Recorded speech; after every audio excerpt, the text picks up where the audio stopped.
नमस्कार दर्शक बंधु मु प्रदीप आपण मानकु स्वागत करुच्ची आजिर आउ एक नुआ भिडियो रे। तो पुणी थरे आपण मानकु नववर्षर हार्दिक अभिनंदन एवं शुभेच्छा।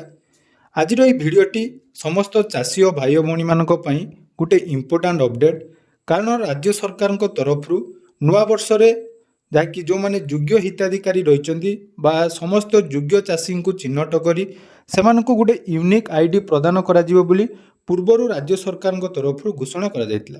तो जो यूनिक आईडी माध्यम रे राज्य सरकार जेकोसी सरकारी स्कीम जमिति कि फसल बीमा सीएम किसान योजना पीएम किसान योजना यही भली उभय केंद्र सरकार एवं राज्य सरकार तरफ प्रदान करा जाउथबा समस्त स्कीम रो लाभ केमिति समस्त योग्य हिताधिकारी पाई परिबे। तेणु सेथिपाई सरकार तरफ समस्त चाषी और भाई भौणी मानक पई गोटे यूनिक आईडी प्रस्तुत करा जिवार बंदोबस्त करा जायछि। जो विषय रे ऑलरेडी मु पूर्वर वीडियो बनैथिली जो थिरे कि आपण मानकर जनवरी 1 रु मार्च मास 30 तारिख पर्यंत यही यूनिक आईडी बा कृषक आईडी प्रस्तुत करा जिवो बोली राज्य सरकार तरफ घोषणा करा जायतिला।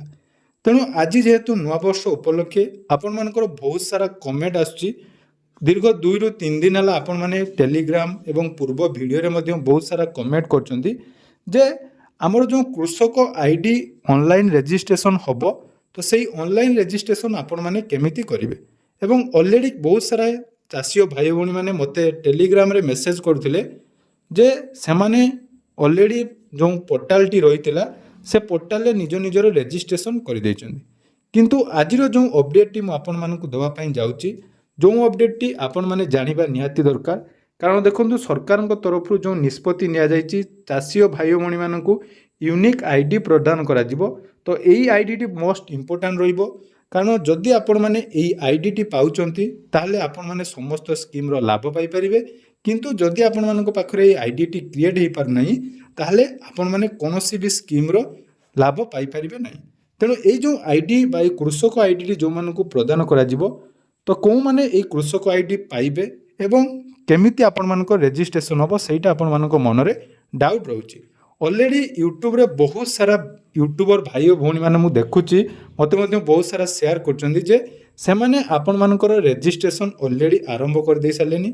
देखंतु से माने जो रजिस्ट्रेशन आपण मानक देखौचंदी वर्तमान सुधा से जो रजिस्ट्रेशन जदि देखि आपण माने रजिस्ट्रेशन करिचंती ताले आपण मानक मु 100% गारंटी दोची प्रूफ सहित मध्य आज ए वीडियो रे कहबी 100% आपण मानकर कृषक आईडी टी रिजेक्ट होबो एवं परवर्ती समय आपण माने बहुत सारा असुविधार सम्मुखीन हेबे।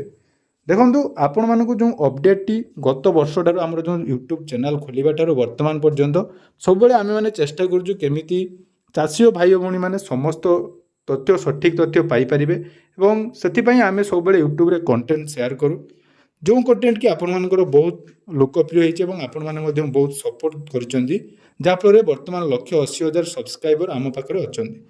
सर्वप्रथम इम्पोर्टाट कथा है जो कृषक आईडी से विषय में आलोचना करवा। तो जो कृषक आईडी आपण मानकर रजिस्ट्रेशन हम तापाई सरकार तरफ जो घोषणा करा जायतिला जे जनवरी 1 रु आपण मानकर रजिस्ट्री आरंभ हो रजिस्ट्रेशन आरंभ हो किंतु ये जो रजिस्ट्रेशन हम ग्राम पंचायत स्तरीय कैंप माध्यम रे आपण मानकु प्रोवाइड करा जिवो। मन रखंतु ये जो रजिस्ट्रेशन आपण मानकु ग्राम पंचायत कैंप माध्यम रे जाकि रजिस्ट्रेशन करा जिवो एवं यार मध्ये गोटे पोर्टाल रही जोटा कि कृषक रजिस्ट्री पोर्टाल जो कि ODFR agristack.gov.in से रजिस्ट्रेशन हम ता सहित जनसेवा केन्द्र में आपण मानक रजिस्ट्रेशन हम।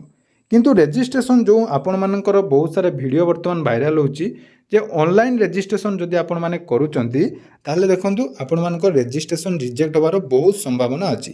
तार मध्य प्रूफ मु आपण मानको ए वीडियो रे देबी जे कोन पई रजिस्ट्रेशन प्रूफ रिजेक्ट होबो। तेणु ए जो रजिस्ट्रेशन आपण मानकर होबो तार प्रत्येक पंचायत रे आपण मानकर कैंप माध्यम रे ए रजिस्ट्रेशन कार्यक्रम आरंभ करा जिवो। मन रखंतु आपण मानक पंचायत रे जाकि कैंप गुटे ऑर्गेनाइज होबो जेबे भी प्रथम थर पई आपण मानकर कैंप होबो सेही कैंप आरंभ होबा दिन ठारू 30 मार्च पर्यंत जाकि 3 मास आपण मानक पाखरे समय रहिबो आपण मानकर जाकि पंचायत को जाई ऑफलाइन माध्यम रे निज निजर फॉर्म आपण माने सबमिट करि परिबे।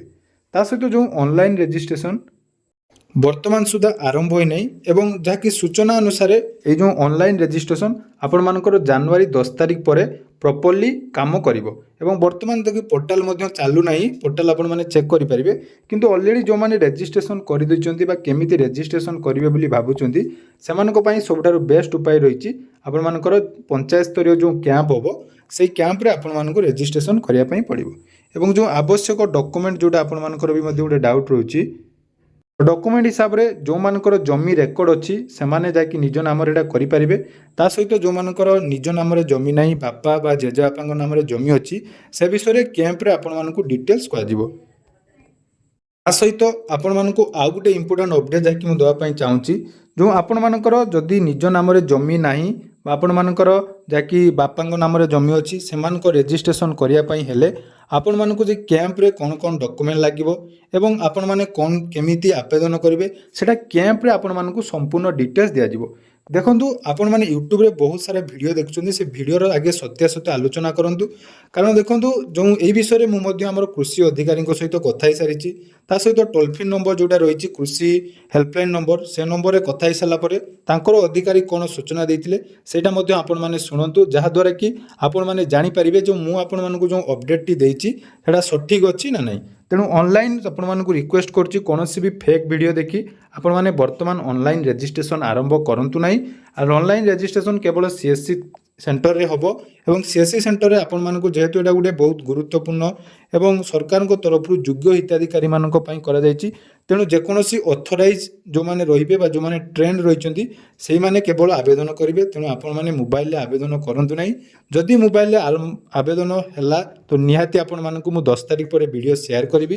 ତା ପୂର୍ବରୁ ଆପଣମାନଙ୍କୁ ରିକ୍ୱେଷ୍ଟ କରିବି ଏଇ ଭିଡ଼ିଓକୁ ବହୁତ ମାତ୍ରାରେ ସେୟାର କରନ୍ତୁ ଏବଂ ଭିଡ଼ିଓକୁ ଶେଷ ଯାଏ ଶୁଣନ୍ତୁ କ'ଣ ଯେଉଁ କୃଷି ଅଧିକାରୀ ବା ଯେଉଁ କୃଷି ହେଲ୍ପଲାଇନ୍ ନମ୍ବର ରହିଛି ତାଙ୍କର ଅଧିକାରୀ କ'ଣ ସୂଚନା ଦେଇଥିଲେ ତାହା ଜାଣିଲା ପରେ ଆପଣମାନଙ୍କୁ ମୁଁ ଯେଉଁ କଥା ଗୁଡ଼ିକ କହିଲି ତାହା ଠିକ୍ ଅଛି ନା ନାହିଁ ନିଜ ନିଜର ମତାମତ ନିହାତି ଆମ କମେଣ୍ଟ ସେକ୍ସନରେ ଦେବେ। ପ୍ରଶ୍ନ ଜାଣିପାରି ନମସ୍କାର ମ୍ୟାଡ଼ାମ।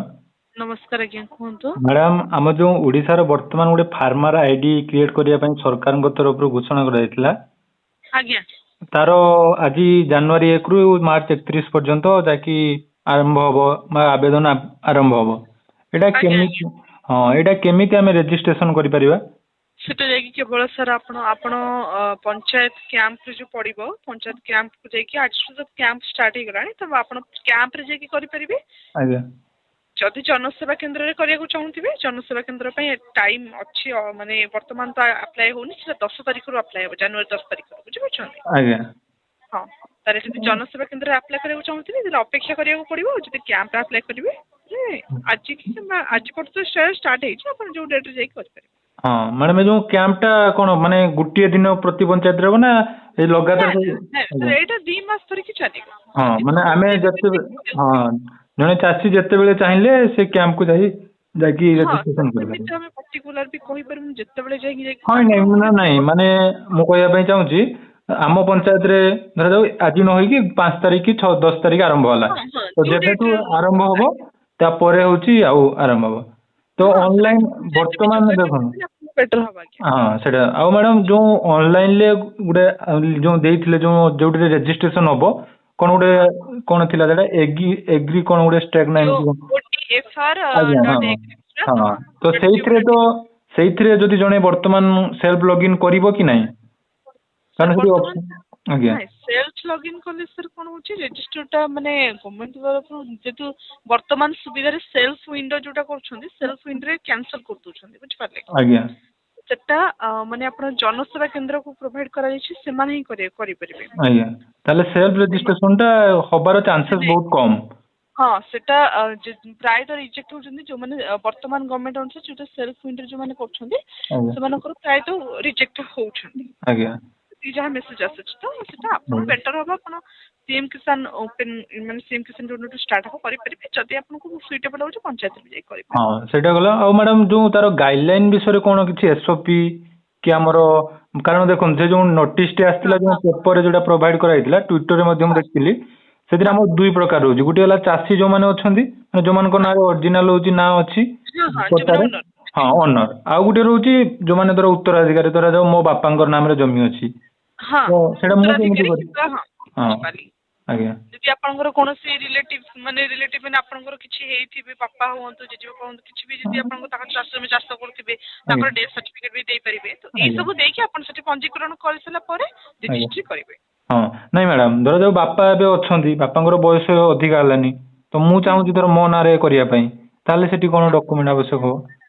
ସେଠି ଆପଣଙ୍କର ବାପାଙ୍କର ସମ୍ପୂର୍ଣ୍ଣ ଡକୁମେଣ୍ଟସ ନେଇକି ଯିବେ ସେଠି ଜମି ପ୍ରଥମେ ଯାଇକି ପଚାରିଦେବେ ଜମି ଓନର ଫାଷ୍ଟ ଯେହେତୁ ହଉଛନ୍ତି ଯଦି ଜମି ଓନର ଜଣେ ନାହାନ୍ତି ସେଠି ସେଇ ଜାଗାରେ ଆପଣ କିଛି ଅପସନ ଦେଇପାରିବେ ଯଦି ଅଛନ୍ତି ମାନେ ତାଙ୍କ ସହିତ ଯାଇକି ଟିକେ ପଚାରିଦେବେ କାରଣ ରୁଲ ରେଗୁଲେସନ କୋଉ ହିସାବରେ ହଉଛି ଆମେ ତ ସାର୍ କହିପାରିବୁନି ଖାଲି ଯାହା ଗାଇଡଲାଇନ୍ସ ଉପରେ ଯାହା ଆସୁଛନ୍ତି ସେ ଉପରେ କହିପାରିବେ ବୁଝିପାରିଲେ କୋଉ ଇଏରେ କରୁଛନ୍ତି କେମିତି କ'ଣ କରୁଛନ୍ତି ତ ଗୋଟେ ଦିନ ଯାଇକି ଆପଣ ତାଙ୍କ ସହିତ ଟିକେ ପଞ୍ଚାୟତରେ କଣ୍ଟାକ୍ଟ କରିଦିଅନ୍ତୁ। ପଞ୍ଚାୟତରେ ମାନେ ଆମେ କାହାଙ୍କ ସହିତ କଣ୍ଟାକ୍ଟ କରିବୁ ପଞ୍ଚାୟତରେ କୋଉ ଅଧିକାରୀ? ଆପଣଙ୍କୁ ଟିକେ ପଚାରି ଦିଅନ୍ତୁ କ୍ୟାମ୍ପ ଆପଣଙ୍କ ପଞ୍ଚାୟତରେ କେବେ ପଡୁଛି ଆଜ୍ଞା ସେ ଅନୁସାରେ ସେ କ୍ୟାମ୍ପରେ ଟିକେ କଥା ହେଇଯିବେ କି ଯଦି ଆପଣଙ୍କ ବାପାଙ୍କର ଚାଷ ଜମି ଅଛି କିନ୍ତୁ ଆପଣ ସେଟା ରେଜିଷ୍ଟ୍ରି ଆପଣଙ୍କ ନାଁରେ କରିବାକୁ ଚାହୁଁଛନ୍ତି ଆପଣ ସେମାନେ କରିପାରିବେ କି ଯଦି ସେମାନେ ହଁ ମାନେ କିଛି କହୁଛନ୍ତି କି ଆମେ କରିପାରିବୁ ଦେନ୍ ଆପଣଙ୍କୁ କ'ଣ କ'ଣ ଡକୁମେଣ୍ଟସ ଦରକାର ହବ ଆପଣଙ୍କ ନାଁରେ କରିବା ପାଇଁ ସେଟା ବୁଝିକି ନେଇକି କରିବେ।